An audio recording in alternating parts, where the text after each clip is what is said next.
J'ai travaillé une quinzaine d'années à installer des ascenseurs. Donc je démontais de vieux ascenseurs pour en remonter d'autres.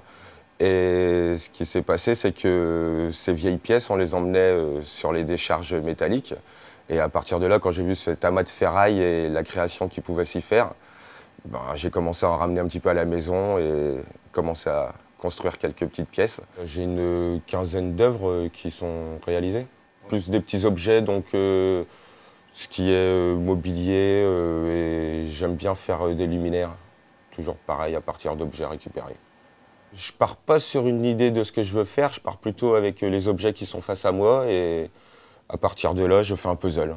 Et puis petit à petit assemblé, donc ça devient l'objet, ça devient quelqu'un, ça devient un meuble. Là, j'ai récupéré, alors là, on peut faire un jeu, retrouver les pièces de leur fonction initiale.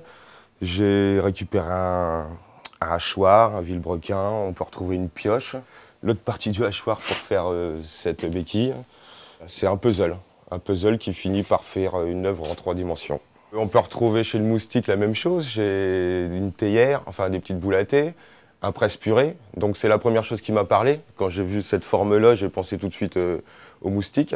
Et puis ensuite, je suis parti sur comme j'aime la sensation de mouvement, bah, les pattes, c'était l'idéal pour le faire vivant. Alors moi, c'est la meule, la petite meule et tronçonneuse qui me sert bien. La perceuse beaucoup, et sinon la grosse partie se fait au poste à souder. Lui c'est mon meilleur ami, c'est lui qui me permet d'assembler tout le monde.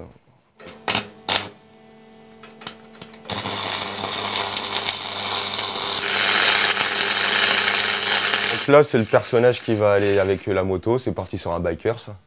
Donc des blocs moteurs que j'ai trouvés, des bouts de vis soudés, des tôles récupérées pour ensuite donner cette forme de personnage. Et puis au départ j'étais pas très satisfait puisqu'il est figé droit et j'ai donné l'espace de volume par rapport à son manteau et son mouvement. Je récupère des bouts de tôle, souvent ça c'est une vieille étagère métallique que j'ai découpée en morceaux. Je commence à la modeler un peu pour une première approche. Puis là il fallait que je lui fasse des boîtes de moto, donc je suis parti sur quelque chose d'un peu large. Je commence à assembler, je regarde si ça me plaît, puis ensuite quand je trouve une forme qui est assez sympathique, moi je me dis c'est là-dessus que je vais démarrer. Je serais plus un assembleur ou un bidouillard de la ferraille, puisque je ne sculpte pas avec un burin dans la matière, j'ai plutôt tendance à faire un gros assemblage soudé ensemble. Bon, forcément après on appelle ça sculpture, mais c'est vrai que c'est des créations métalliques plus à mon goût.